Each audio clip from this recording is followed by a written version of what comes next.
Hello and welcome to episode 158 on the From Impossible to Inevitable podcast.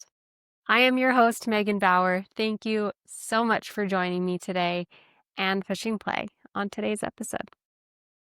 This episode is going to be a little bit of a tough love episode.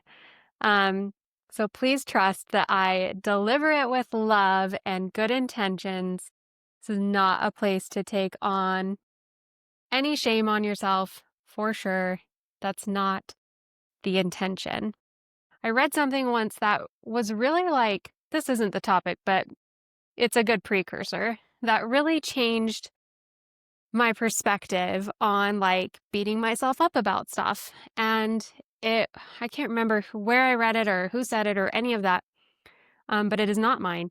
And what I read was like something along the lines of, we will never be able to change until we accept who we are, where we are, love ourselves for being in that place.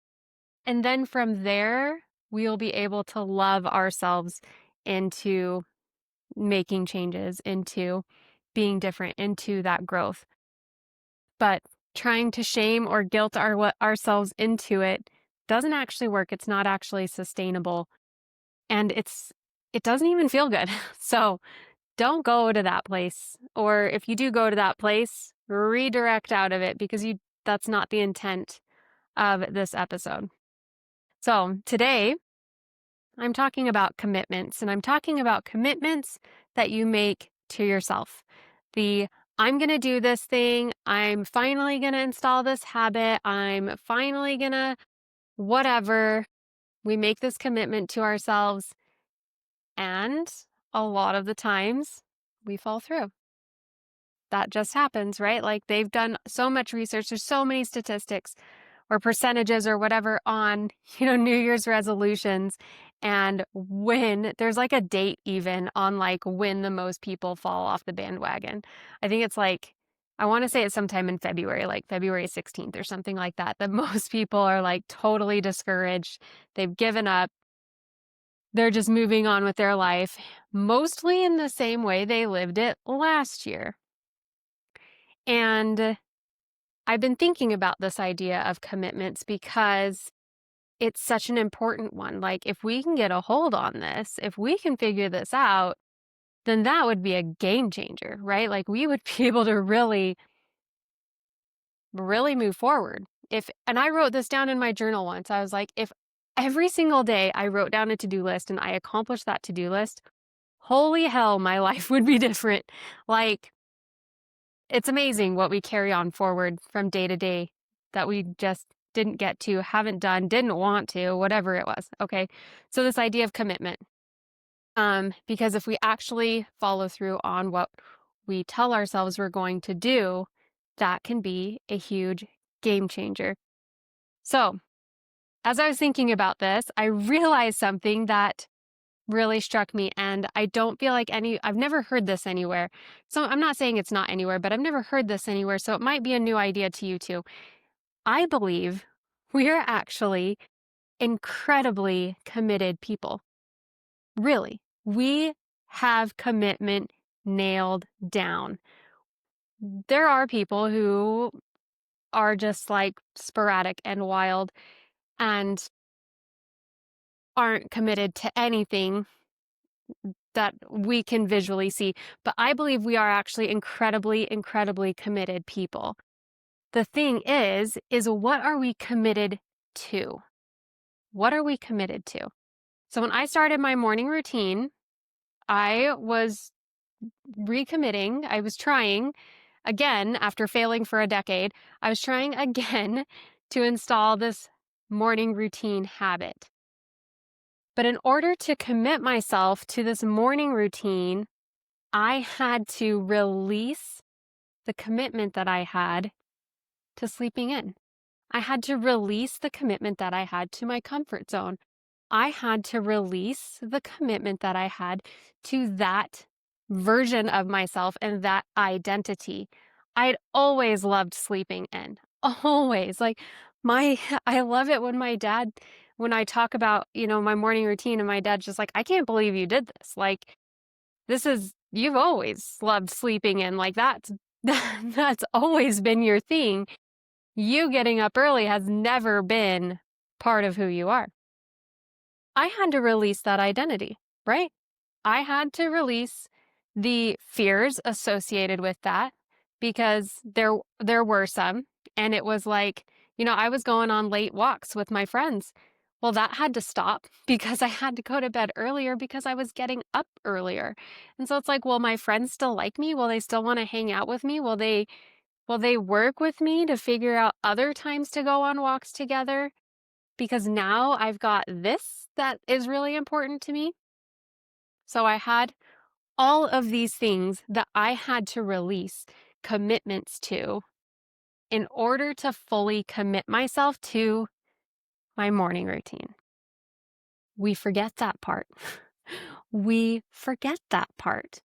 When we commit to things, we forget that there is a release of something else, and maybe multiple things. Like I just listed out all of the things I had to release, or, some of them. I could probably think of more if I wanted, but I had to release a bunch of things in order to implement this one commitment. So when we say things like, committing to a new diet or a healthier lifestyle, what other commitments have you been holding on to that you need to release in order to fulfill this? Every commitment that you make to yourself, as far as a goal or a habit, requires something from you. It requires that you release a commitment that you have been holding on to, a way of life that you have been living. It requires that you release a part of your identity, maybe. It requires that you release some of your comfort zone. It requires something. We forget that part. And the reason this is so detrimental is because we try to do it and it doesn't work, and we have to acknowledge the other side of it. Just knowing, okay, I have to I have to release sleeping in. This is something that I have to let go of. It is no longer a part of my life. And I'm okay with that because of what I'm gaining. We have to release something. So if you do that consciously, if you walk yourself through this consciously, then when the alarm goes off and you want to stay in bed because it's warm and it's comfy and maybe I didn't go to bed as early as I should have, I can remind myself, oh yeah, this is what I'm letting go of. This is what I'm letting go of. I decided already that I am letting go of this. I shared before that I don't make decisions until after my morning routine. I don't make any decisions until after my morning routine, which means if I decided the night before that I'm going through my morning routine, I'm not remaking that decision in the morning. I already decided. I only make decisions after my morning routine, which means my decisions are made after 6 a.m. until whenever I go to bed. But that time period of right after I get up, no decisions are made. I've already chosen. And that's a way of following through on your commitment too, especially if it's an early morning routine commitment. Okay, so the things that get in your way that you're going to have to release that are hard, they are hard to release. They really are, is parts of your identity, especially if it's something that, you've always been, that's just how you've been, right? I was never an exercise person, ever, not ever. I realized the other day, I was like, I actually have a really active lifestyle. When did that happen? And I was like, oh yeah, my morning routine. But I was never an active lifestyle person. I didn't do sports. I did dance, but I didn't really feel like that counted. And that was in high school. Once I got to college, I didn't do sports. I didn't run. Nothing, right? Not active. Don't enjoy that stuff. Not me. Not at all. And even I was talking to my energy guy and I was telling him about I ride my bike every morning, and he was like, Do you ride your bike or are you a cyclist? I was like, I ride my bike. I am not a cyclist. Even still, like being athletic still doesn't feel like it fits with my identity. It doesn't, but somebody else could look at me and be like, you're really athletic. I'd be like, I don't know. It doesn't really fit because I never was that way. So when you want this new thing, this new goal, this new habit, you have to change a little bit of your identity. Some things that you've been holding on to that maybe you didn't realize you were holding on to. And you have to be okay with other people not liking your changes. I've talked about this before on like, there's some people that don't want you to change. They don't want you to make new decisions. They don't want you to be different. They don't want you to be different. They don't want you to change. And that's going to bother them, but that's them. That's their bag. That's their life. You live your life for you, right? Like that's so critical. Because if you always live for somebody else, you're never going to be happy. You're not going to be happy with yourself. So you just have to acknowledge that you changing you, it's going to bother some people. And that's just part of it. Releasing your comfort zone, establishing new habits, going after new goals, they will require you to get out of your comfort zone. They are going to require things that you would rather not do. I have been quietly setting up this whole beautiful coaching program on establishing a powerful habit so that you can live intentionally, so that people can live intentionally. I intend to work with women so that women can live intentionally, right? And as I have been going through this process, there are things on my task list that I would rather not do. I don't want to do them. I don't. I just want to walk into a room full of women or walk into a Zoom room with, 20 women and help them, help them establish powerful habits that will change their life. I know I can do that. I know that will be so fun and it'll be such a delight and it will be incredible. Some of the things that precede getting into this Zoom room with these 20 women are not so comfortable. I don't love it. And I'm going to do it anyway because I'm consciously releasing my comfort zone to have this, right? And of course, I've never done this before. So it's going to be uncomfortable. That's just part of it. I very much help people and coach people on at least a weekly basis. I don't know that I'd say daily, but at least a weekly basis. I'm very comfortable with that. Putting myself out on the internet, as much as this podcast would disagree, is still really uncomfortable. But anyways, so every time you've got a new goal or a new habit, you're going to be face to face with your comfort zone and you get to choose whether or not you're going to stay there, whether or not you're just going to hold on to your comfort zone instead of having this goal or this habit that you want to create. You get that choice. Of course, you get that choice. We can all always decide to keep our same identity, to keep our comfort zone, to not mess with any of it. That's an option, and that's okay. This podcast is never, ever intended to be like, you must change, you must have new habits, you must whatever. No, if you want to just stay the same, then you stay the same. I love that for you. At the same time, I know what it was like for me to stay the same and what that felt like. And I knew how much I hated that. I was having a conversation with a friend a couple of weeks ago, and we were talking about changing. We were talking about evolving and growing and becoming new people. And as scary as it is, I told her, I was like, look, if I am the exact same person I am now in 5 years from now, that is terrifying. I don't want that. So if that thought is terrifying, if that thought doesn't sit well with you, then you've got to reevaluate your commitments. It's not about being committed. You are totally committed. What are you committed to? And here's the kicker. Who are you committed to being? Who are you committed to being? Because really, that's it. Like I was telling Jake last night, we went out on a little date night. It was so nice. And I told him, I was like, I'm not.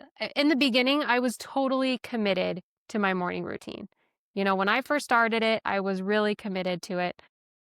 Really, like that's what I was committing to. I'm not committed to my morning routine anymore. I'm really not. I'm committed to being the version of Megan who has a morning routine. I'm committed to being that person. That's what I'm committed to. So since I'm committed to that person and being that person, following through on my morning routine is just part of the life. It's just part of what I do because I'm that version of Megan. So who are you committed to being? Who are you committed to becoming? And if you love just how you are, then I love that for you. I do.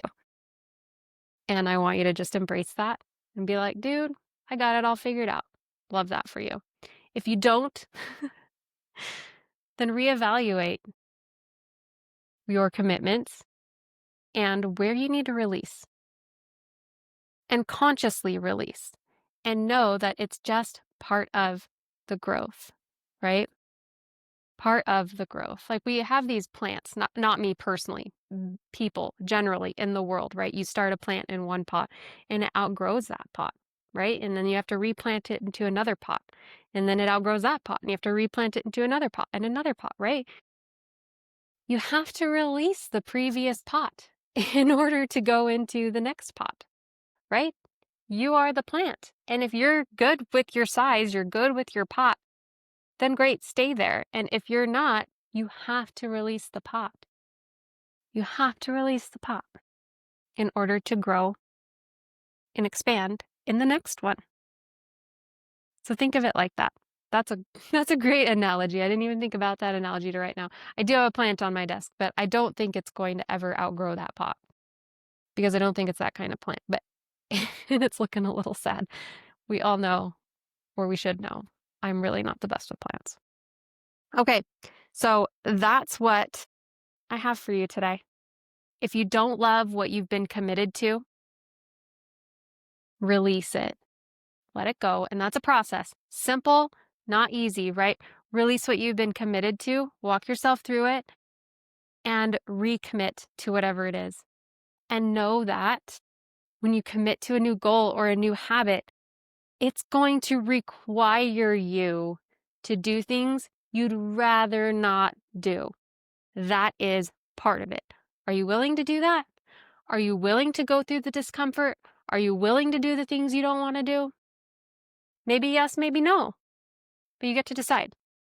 And if you decide consciously, then you know why. If you decide not to do it, if you're like, you know what, I do want this thing, but I am so unwilling to do this, it's not even funny, then you know why you can't get to that thing. You know why you can't have that thing because you don't want to do this thing. It doesn't become this like, I have no idea why I couldn't make that work. Well, then you know why you didn't make that work. Right? And that is power because then you know at any time you could choose to make that work if you really wanted to. You could. But you have to do what's required in order to have that habit or in order to reach that goal, in order to do that thing. It's going to require something from you. It's going to require you let go of something. Most likely your comfort zone. Most likely other things that you're committed to. Most likely a little bit of your identity. And it's all for the sake of growth. It's all for the sake of becoming better. It's all for the sake of being who you truly want to be. That's what it's all about. It's all about development. It's not really about achievement at all. That's just the goalpost we set on the journey, right? So that we challenge ourselves to do the thing, right? We pick a goal, and if it's a mountain, the goal's at the top. but the strength that we develop on the way up, the things that we learn, the tools, the techniques, the whatever that we learn, the way we grow on the way up, that's what's actually valuable. That's what we actually want, right? We just have that destination there so that we are working towards something, so that we've got something in our line of sight that we are moving forward to, because it sucks to just like work and work and work and feel like we're never getting anywhere, right? I've done that too. I have so done that too. And I've been like, man, I've got all of these cool tools, but I've got no accomplishment. That doesn't feel good, And it feels good to be like, yeah, I did this, but you know what? Guess who I became on the way up? That's the power. That's the valuable thing. That's the thing that we really want. Okay, that's what I have for you today. Thank you for joining me. I love you. I appreciate you. Until next time, bye for now.